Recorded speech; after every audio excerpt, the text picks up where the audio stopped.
Jai Shri Radhe, Sab Vaishnav Ko Jai Shri Krishna. Continuing with the stories of the 252 Vaishnav disciples of Sri Gosaiji. We are presently reading part 3 of this Varta 123, the story of the amazing Aaskaran, the king of Narar. The other 50,000 rupees that had come from Aaskaran's personal wealth, Sri Gosaiji accepted. Aaskaran had the holy sight of Sri Navneet Priyaji and his own Sri Thakurji and then left. He went to a small hill close to Ramanreti and sat there all the time. He experienced great separation from his beloved Lord and continuously served him with his heart and mind.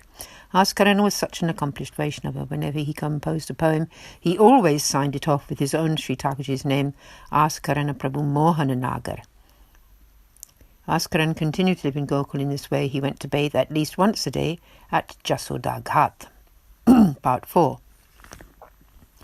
Once in the season of Holi, Aaskaran was going from the Gopkund to Jasoda Ghat to bathe.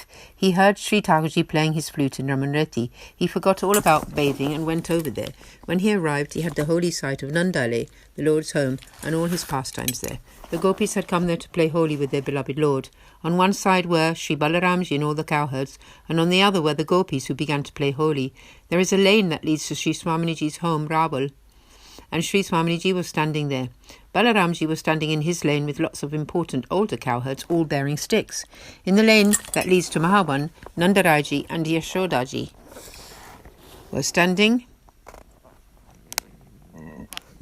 In the lane that leads to the cowpen, Sri Thakurji was standing together with his cowherd friends of his same age. They all began to play Holi amongst themselves. Aaskaran had a holy sight of all their holy play. He forgot his body consciousness and witnessed the delightful scene with immense bliss. His heart overflowed with joy, and then he composed and sang this Damar Rag Dhanashri. The cowherds are all playing Holi, the festival of colours, at the crossroads in Gokul. Mohan is playing. His eyes are so beautiful. The gopis and gwals are fully blissed with their love for dark Krishna. They take up the beat on their drums and the whole place is full of noise. All the cowherds are filled with love and no one wants to stay indoors. The duff drum and flute sound and the mridanga and upanga drums shout join that beat. Small and large cymbals ring out, as does the Jew's harp. On one side is Gopal's team, together with Balaram, and on the other side are the lovely young gopis with their beautiful lotus petal eyes. They begin to shower the cowherds with sweet insults, which makes them very happy. The ladies all sing together with words and gestures that mock even Cupid. The Lord of Gokul picks up his bejeweled water spray and begins to spray the group of ladies in which Vraja is standing. The water is infused with saffron and flowers. They proclaim victory over each other. Then they smother each other with musk, dark sandal paste and vermilion powder. All of them are as lovely and as skilled as each other. Pink powder of lovely shade is thrown up into the sky in dusty handfuls. The gods and goddesses ride their aerial cars just to witness the scene and forget themselves completely as they do so. The play gets more and more intense. Seeing this, the gopis run away. To Sri Radha and Sri Krishna, the supreme appreciators of divine loving mood, the poet Aaskaran now surrenders. The play drew to an end. Sri Thakurji and the gopis returned to Nandaraji's palace. Aaskaran now saw only Ramanreti. The rest of the scene had disappeared. He became crazed and ran to Mahavan with the hope of having the holy sight of the play again. There he met with the residents of the village, but only on the worldly plane. He thought to himself, I cannot have the holy sight of this Leela, just by my wanting it. I shall see it again when the Lord so graces. He proceeded to Yashoda Ghat to bathe. It was afternoon. Aaskaran then went to see Sri Gosaiji, who was about to start the afternoon services. He was just about to bathe when Aaskaran arrived there and prostrated before him. Sri Gosaiji asked him, "O Aaskaran, today you did not come for the morning service and have arrived just now. What is the reason for this?" Aaskaran explained, "O Maharaj, this morning I was near the Gopkoop on my way to bathe at Jasoda Ghat. I heard the sounds of the Lord playing his flute. I went to Ramanreti and had the holy sight of the Lord's transcendental Leela.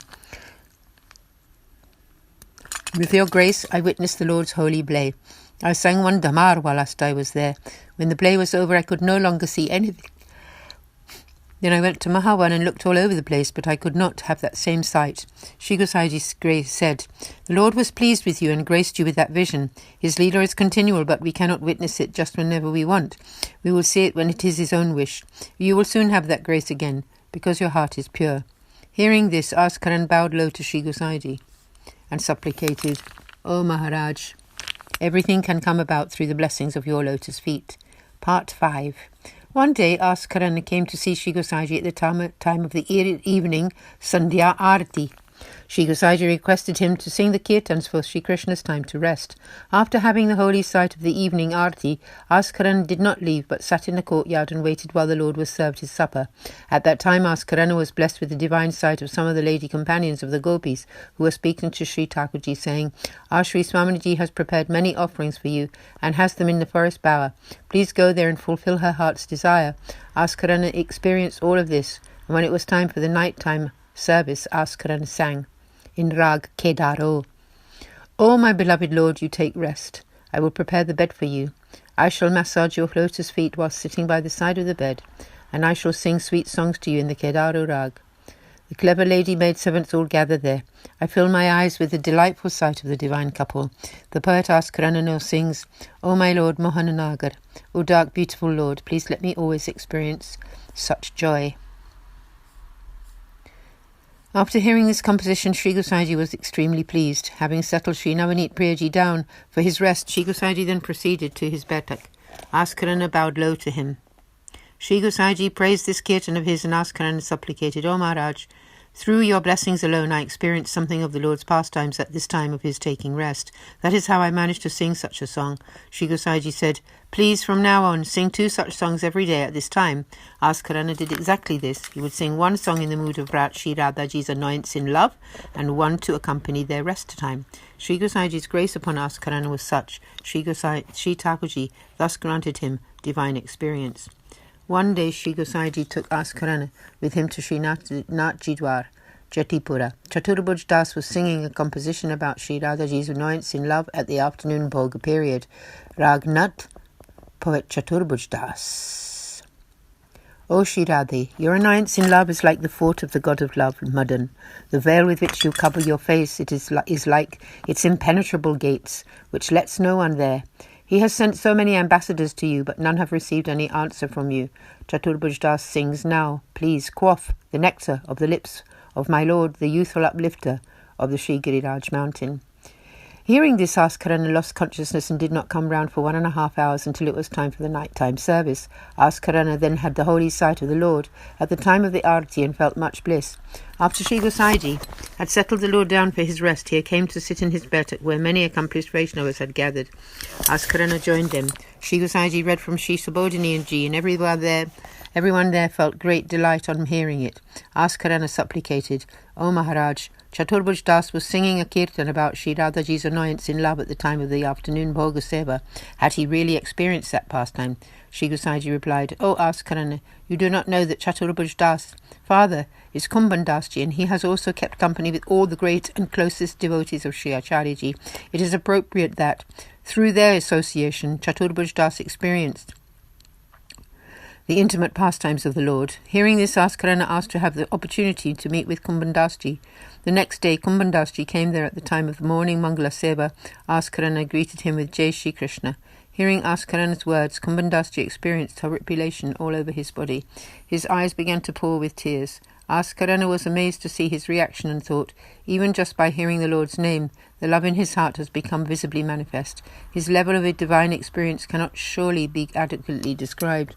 Aaskaran spent a further 5 days with Chaturbhuj Das and Kumban Dasji, and through their association the love for Lord in his heart increased immeasurably, and he then composed many poems about the beloved's loving secret pastimes.